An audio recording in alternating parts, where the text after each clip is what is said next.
It was like every other stupid weekday. I lay on my side of the bed, toying around my DSi, thinking about nothing in particular. It was a balmy 95 degrees outside, natural for a mid-spring day in Southern California, and I broke out in a sweat every time the oscillating fan turned away from me for a second. Pokemon Black, my latest addition to my growing Pokemon collection. It had become my main game, where I store all my best Pokemon. If only I knew where my Heart Gold was, I could start shipping my guys onto here. Someday. Suddenly, as I cycled through Undella Town, in-game, I had the strangest urge to break out my old Game Boy and play one of my old Pokemon games. I quickly saved my Black and tucked the DSi safely under my pillow like the paranoid little bugger I am, and reached for the ancient system in the drawer next to my bed. I went ahead and took out the Hamtaro game that was inside it already, and browsed over which game I should play. Emerald, Sapphire, and Fire Red were the only ones I had, so I went with Emerald, it being the first Pokemon game I ever had. I angled my lamp towards the screen to see it better and turned the system on. The familiar intro played to life through my earphones. I let the whole thing play through just for the heck of it. Hearing the old-timey game music sent a thrill of nostalgia through my veins. I went into the main menu. There were only two things: New Game and Options. I've reset this game countless times out of boredom, and not a single time have I made it through the Elite Four, save for the first time I played this game when I was 9. I went for New Game, and was waiting for that professor guy to fade onto my screen with his speech that I've unintentionally memorized from playing this part over and over. Hi, and welcome to the Pokemon world. Blah blah blah. We work together. Blah blah blah. Boy or girl? I picked girl, obviously, and typed my name in as Cat, as I did with all my games. The professor went on, and finally, I watched the full female sprite shrink into the black screen to the size of a regular sprite. The beginning came up as usual, with me placed safely in the back of a moving van with all of our virtual crap. Memories. I leapt out of the van once it stopped, questioning again where the roads in this weensy little town were. I tapped through the virtual mum's speech, but for some reason, I didn't get the same feel from it as usual. Like, it was a tiny bit off. Hi honey, we're here. This is Little Root. Nothing different there. It has a quaint feel, doesn't it? It's even a bit creepy. Wait, what? But I had already reflexively tapped through her speech, and now she led my sprite through the door of the tiny one-bedroom, no-bathroom house. I could have sworn the text was different that time. I clicked past it too fast to confirm, but I was almost really positively sure it was different. A chill went up my spine, and I forced myself to calm down. I freaked out over anything weird in games like this, like the time I got really creeped out over getting a critical capture in Black for the first time, and not knowing what it was at first. I'm just going to go with the fact that I imagined it. So, to speed things along, I went ahead and set the clock in my room, missed my virtual dad on TV, and was now on my way to introduce myself to Brendan's mum. Same crap. Yeah, the weirdness earlier must have been my imagination. So, like the considerate little pixelated neighbour I am, I went up into Brendan's room and touched the Pokeball laying unguarded on his floor. The same old text rolled, but that same feeling of it being off was back. Oh, you're Cat from next door. Yep. I've been helping my dad with research. Good for you, Sockhead. Do you want me to catch you a Pokemon? I got it covered, dude. But now this is when it got weird. It's hard raising Pokemon though, and sometimes bad things happen. Well, I promised to help my dad with his research. Some other time, okay? Then I left. Now I definitely saw that. That was definitely not in the usual script. What the heck? Could it be a glitch of some sorts? Or what? I tried to review all the possibilities. At some point, I found myself retracing the same steps towards the nearest route, when my thoughts were interrupted by the panicky words in a text box. Help me! Though, was it in all caps last time I played? My sprite found the professor running around, chased by the Zigzagoon. I picked my usual Mudkip and went into battle. I remembered my Linoon from my very first team on this game with a jolt. Ziggy. That was the name my 9-year-old creativity came up with for her? Yep. I remember them all. Drippy the Swampert, Starfire the Swallow, Incy the Beautifly, Flutter the Flygon, and Ziggy the Linoon. After I saved the professor's butt, I was invited back to his lab, and again, as a thanks for saving me, I'd like you to have that mudkip. Cat received the mudkip. I hope you can take better care of this one. There it was. Well, I went ahead with the game, my uneasiness lingering within me. I battled and won against Brendan, met Wally, and helped him get his rolls, and so on. Nothing weird happened until much later, when I'd finally arrived in Lily Cove with an assembled team of 5, consisting of my Swampert, Altaria, Vulpix, Absol, and Manectric. There was the sprite of a girl I don't remember being there before. It was just the standard last sprite, standing randomly on the beach. Some Team Aqua schmuck had his Whalmers blocking the way out of the cove, and I assumed that this was just a sprite complaining about it or whatever. I went ahead and talked to her. Wait for me, please. Hello again. Goosebumps. I didn't understand what the heck that meant. Wait for who? I tapped her again. Please, I'm so sorry. Okay then. I'm sorry. I'm sorry. Now this was getting really creepy. I felt the hairs on the back of my neck stand up, and the chills running up and down my spine. Regretfully, I tapped her again. I'm sorry. I can't save you. Sorry. Save me from what, pray tell? I tapped the creepy chatter again. Didn't you love them enough? So they could die in peace? Okay. I know since Pokemon is starting to lean on the namby-pamby side that they don't make many references to death on the dying in the newer games. Fire Red is the only game I have that does, but not in Emerald. Surely. Feeling numb with fright, I tapped her again. I'm sorry. By this point, she just started regurgitating all the phrases so far. So, I began to leave the town, immensely creeped out. Surprisingly, Brendan stopped me on my way out. Once again, weirdness. Hey Cat, I just thought we could have a battle while we're here, was all he said before a battle sequence started. I wiped out his team with a little difficulty and no weirdness. It was after the battle when it got strange. You know, Cat, I saw someone in Mount Pyre as I was passing by. Just thought you should know. Then the dude bicycled away. Okay then. I hadn't been to Mount Pyre yet. I'd stopped by Lily Cove to heal, so naturally, I went there.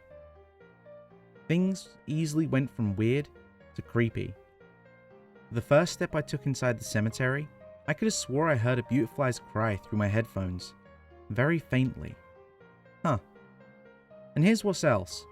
The usual mourners were gone. The place was empty except for the strange placement of pixelated tombstones. The music sounded quieter than usual too. Before I went outside though, I went through all the floors, seeing how each one was also void of trainers and regular Joes. As each time I stepped onto the floor, I heard another cry. Second floor was a Swampert's cry, but it sounded like the lower pitched tone it used when its HP was low. Then third floor, a low-pitched Flygon. Fourth floor, a cry that I couldn't identify at first, but it sounded like a slightly slow, deeper Swallow cry. Fifth floor, a deep, drawn-out cry of a Linoon. Did I notice these were all Pokemon of my first team? Of course. I'm not an idiot. But knowing they belonged to my former team made it all the more unnerving. This was definitely not supposed to be happening. Sixth floor. This one had people here. The old couple who keep the orbs, to be specific. This time the music was gone completely.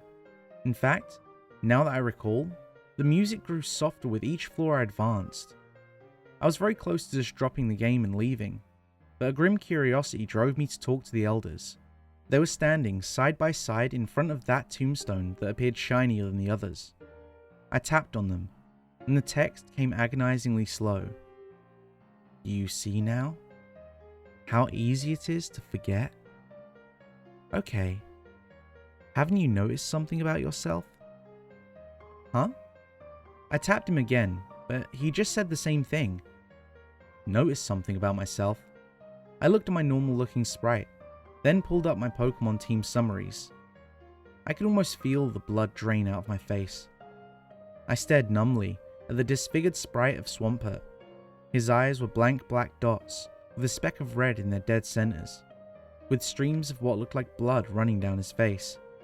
His blue skin was washed in grayscale. In fact, pretty much all of my team looked like that.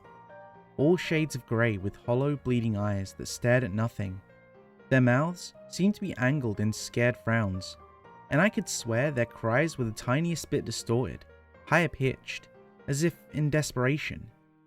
I closed that page, and suddenly I beheld an entirely different scene. The floor I was on was covered in a haze that appeared on the exterior of the mountain, and all of the tombstones were gone except for the shiny one.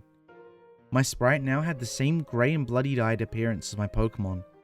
The old couple was still there, and surprisingly enough, that weird girl from Lily Cove. I tried to move my sprite, but it didn't respond. In fact, the entire screen seemed to be frozen. For a moment, I thought it was. I was frankly relieved this morbid scene was over. So I thought. A hideous screech ripped through my earphone speakers, making me tear them out of my system and my ears in a haste. My heart was in full panicked gallop. I watched as the girl simply seemed to melt through the floor, like a fainted Pokemon did in battle, only in slow motion. When she was gone, the screen flashed white, emitting a high squeal from the speakers for barely a second before it went back to normal. The old man went on. You see now? What has become of you? Become your team. It's sad. I'm sorry. The screen blipped again. The old man looked a bit grayer, his eyes gaining that red speck along with his wife. Sorry repeated 6 times over. The text was filled with bold letters, and with each click of the A button, it brought on more sorries. Finally, he stopped, and simply disappeared with the old lady. My sprite was left motionless in the middle of this. For a while, my sprite didn't move, and I was now convinced the game had frozen. I moved to turn off the system, when my sprite moved up to the tombstone by itself. I watched, the feeling of cold dread overflowing. Another screech ripped from the speakers, briefer this time. Now the screen had gone black.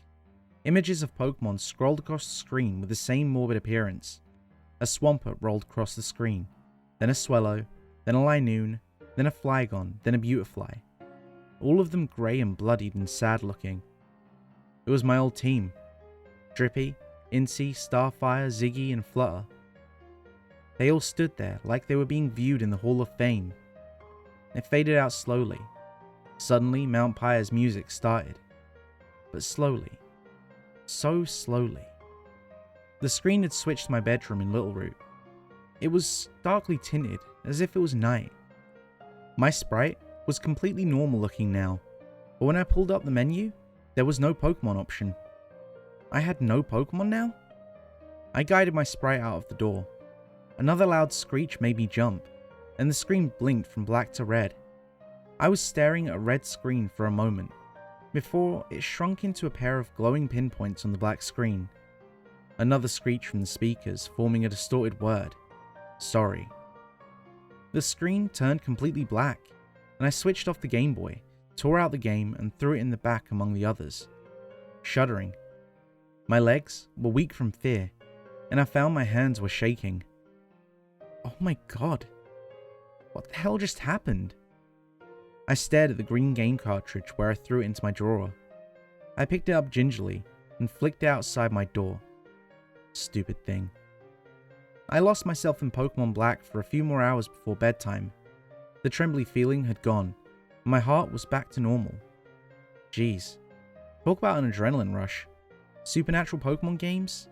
Sheesh. Weird, right? My night was full of my former team's images, tearing across my mind's eye at sickening speeds.